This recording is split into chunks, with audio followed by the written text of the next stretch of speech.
Hvordan påvirker vores levevis vores helbred? Ser du, kost, motion og søvn er de 3 ting, som påvirker vores helbred mest i den rigtige retning. Motion styrker kroppens kemi, kost giver dig energi og nedsætter chancer for forskellige livsstilssygdomme, og søvn giver dig det mentale overskud og gør, at vores stresshormoner reduceres. Jeg opnår viden om motion.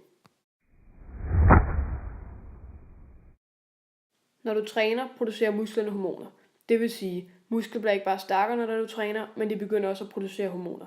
Faktisk er muskler rigtig aktive som hormonproducerende kirtler. Det er sådan, at langt de fleste mennesker er afhængige af, at man er fysisk aktiv. Altså uden deres træning, sættes deres hormoner ikke i gang. Når hormonerne rører ud i kroppen, sætter de fuld i en række kemiske processer. For eksempel løfter de dit humør, stabiliserer appetitten og reducerer chancen for en række sygdomme. Hele kroppens kemi påvirkes. Træning sætter gang i en lang række processer i din krop. Blandt andet blodtrykket falder, altså det falder ikke så meget, du besvimer, men det falder. Musklerne bliver bedre til at udnytte ilt, fordi de får flere blodkar, altså med andre ord, din iltoptagelse stiger. Hjertemusklen bliver større og stærkere, så den kan sende mere blod i kroppen. Det gode kolesterol, HDL, stiger, og de små blodpladers evne til at klumpe sig sammen bliver mindre. Det giver færre blodpropper. Motion aktiverer gener. Det er sådan, at ca. 1000 ud af vores 30.000 gener aktiveres af motion, så det er ikke så underligt, at du hurtigt kan føle en forskel. Disse kemiske processer er baggrunden for, at motion er sund. De enkelte fødevarers kulhydrater og kulhydratindholdet i egen kost. Alt hvad du ser her på billedet er kulhydrater. Her så er en skala over de gode og dårlige kulhydrater. Kulhydrater bør cirka udgøre halvdelen af dit daglige indtag, og cirka 4/5 af det indtag skal helst bestå af komplekse kulhydrater. En høj andel af komplekse kulhydrater forbedrer den fysiske præstationsevne, mindsker risikoen for overvægt og sikrer en høj andel kostfibre i kosten. Det anbefales, at en helt normal mand cirka skal indtage 350-400 gram kulhydrat, og en kvinde cirka 250-300 gram kulhydrat. Trænede personer skal dog spise lidt flere kulhydrater. En tommelfingerregel siger, at man skal spise 8 gram per kilo, man vejer. Det vil sige, at en, der vejer 70 kilo, cirka skal spise 560 gram dagligt.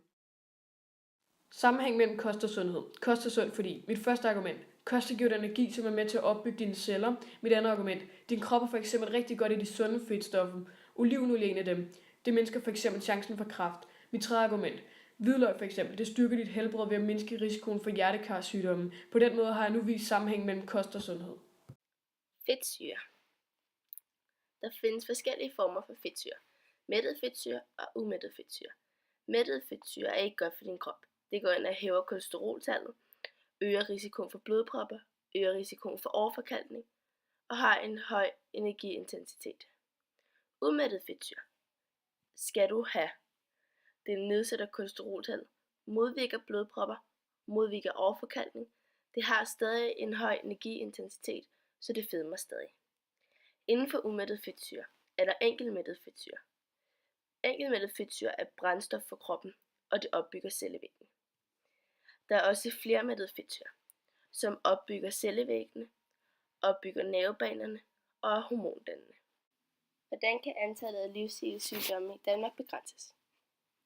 Årsager til livsstilssygdomme kan være overspisning, manglende fysisk aktivitet, tobaksrygning, overdrevet alkoholindtag og stress. De vigtigste tiltag er indlysende. Vi skal spise mindre og sundere mad. Vi skal være mere fysisk aktive, holde op med at ryge, moderere alkoholforbruget. Vi skal også begrænse forurening og bedre miljøforhold i samfundet, på arbejdspladserne og i hjemmet. Hvad skal vores kost bestå af? Hvis det skal være helt rigtigt, skal vores kost bestå af 65% kulhydrater, 15% protein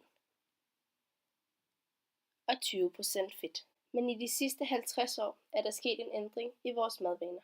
Man er begyndt at spise mere kød, men mindre frugt og grønt. Dette har ført til, at en typisk kost i dag består af 30% kulhydrater, 10-12% protein, 40% fedt og 20% sukker.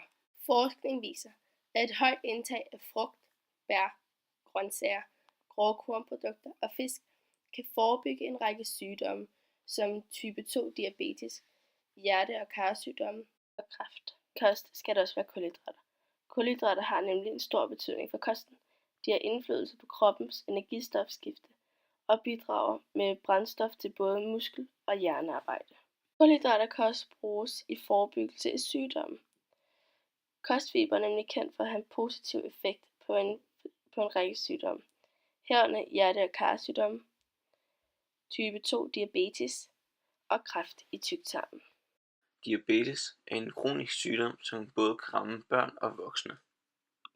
290.000 danskere har diabetes 2. Udover de mange danskere, der har diabetes 2, siger man, at 200.000 danskere går rundt med uopdaget diabetes. Diabetes 2 er den mest udbredte diabetestype i Danmark, og ca. 80% af dem i Danmark, der har diabetes, har diabetes 2. Tidligere blev diabetes 2 kaldt gammelmandssukkersyge, da den for det mest ramte ældre. I dag kan man dog ikke kalde det gammelmandssukkersyge, da diabetes 2 også rammer yngre personer på grund af ændret levevis.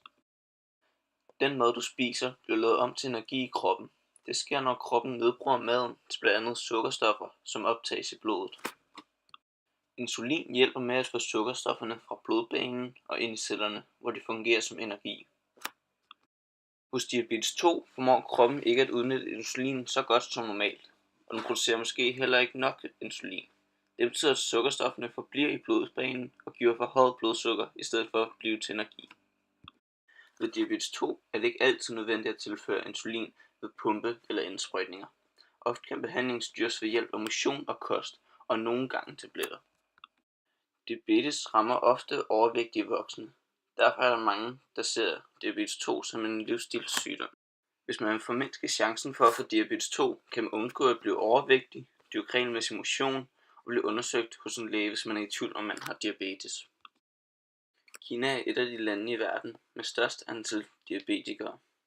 De udgør omkring 2,7% af den voksne befolkning. Problemet i de fattige lande er, at det er svært at overleve med diabetes.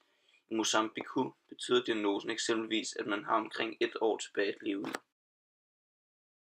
Eksperter er enige om, at grunden til, at der er flere og flere voksne, der får diabetes 2, er, at der er forandringer i livsstilen. I Kina er der mange fattige folk, som arbejder mindre fysisk aktivt, samtidig med at fødevarer med højt kalorieindhold også er billige. Det kan være nogle af grundene til, at der er mange i Kina, der har diabetes.